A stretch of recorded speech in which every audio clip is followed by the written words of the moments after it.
মাধ্যমে ওনাদের স্পিরিট দমানোর চেষ্টা করা হয়েছিল। আমি এসে দেখলাম যে স্পিরিট দ্বিগুণ হয়ে গেছে। ফলে আমি মনে করি যে দেশবাসী সবাই একটা দারুণ শোভাযাত্রা দেখবে, সবাইকে আহ্বান জানায় আসার জন্য। এবার বাকিটা নিয়ে আসবে এরা বলেন।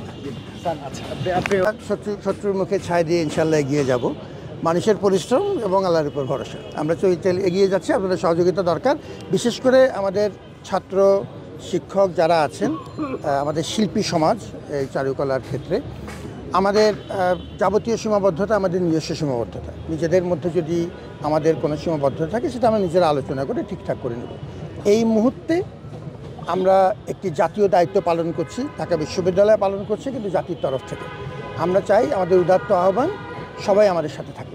সেক্ষেত্রে ফ্যাসিবাদের মুখচ্ছবি মোটিভটি আবার নতুন পুনর্নির্মাণ হবে, আমরা চিন্তা ভাবনা করছি। এরকম কোনো এই ব্যাপারগুলো শিল্পীরা ঠিক করবেন।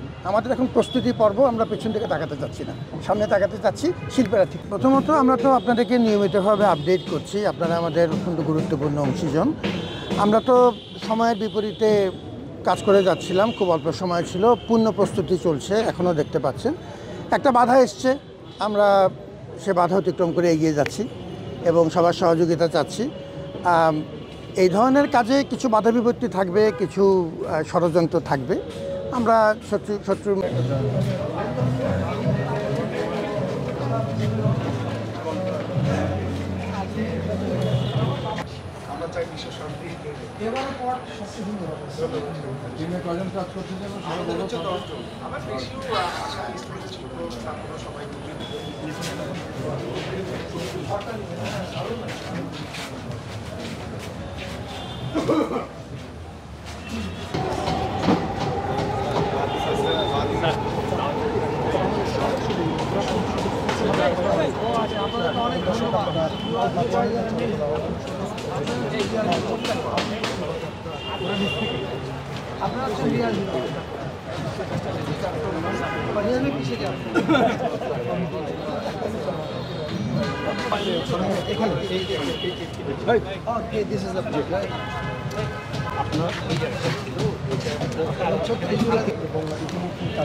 নিয়ে আসা হবে।